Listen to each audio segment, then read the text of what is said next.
హే ఎక్కడిది రేపు జోరుంటది కారోళ్ళది దీక్ష దివస్ చేస్తాండ్రు మళ్ళా అప్పట్లా తెలంగాణ కోసం కేసీఆర్ సార్ దీక్ష పట్టింది నవంబర్ 29 నాడే మా సారు గట్ల లడా ఎత్తుకున్నందుకే రాష్ట్రం వచ్చిందని ఏర్కయేష కార్యం అన్నట్టు పతేడు చేస్తూనే ఉంటారు కానీ చిన్నగా ఈ కిత్తకు ప్రతిపక్షంలో ఉండే వరకు తెలంగాణ సెంటిమెంట్ పుట్టిస్తానికి ధూమ్ ధామ్ చేయబోతున్నారు.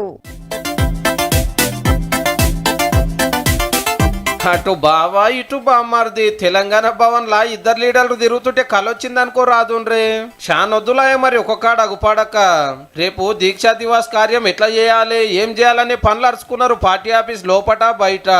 అప్పటికే పగటాల్లో అయింది సీదా క్యాంటీన్లకు పోయారు. ఇద్దరు ఎదురెదురు కూర్చొని ముచ్చట్లు పెట్టుకుంటా బువ్వ తింటుంటే కడమలు తినుడు కంటే ఎక్కువ ఈలను చూసుడే అయ్యింది. ఒకరు మీటింగ్లు ప్రెస్ మీట్లు సోషల్ మీడియాలో పోస్టులు పెట్టేటోళ్ళు ఇంత ముద్దుగా మెసులుతుంటే పార్టీలో కడుపు నిండినంత సంబరం అయిందట. ఈ టైంలో కవితక్క కూడా వస్తే ఇంకెంత మురిచిపోదురు కార్యకర్తలు. అంతకు మొదలే మూసీ నదిని ముద్దుగా చేసే ముచ్చట మీద హైడ్రా ఊల్చుడు మీద సర్కారును మళ్ళొక పారి ప్రశ్నించిండు హరీష్ రావు సారు. ఇప్పుడు సన్నాయి నొక్కులు నొక్కుతున్నారు మళ్ళా ఏమని లేలే అనుమతులు ఇప్పుడు ఇల్లు కూల్చాం ఇక కొత్తవి మాత్రమే కటనీయమో అంటున్నారు. మరి కూల్చిన సంగతి ఏంటి?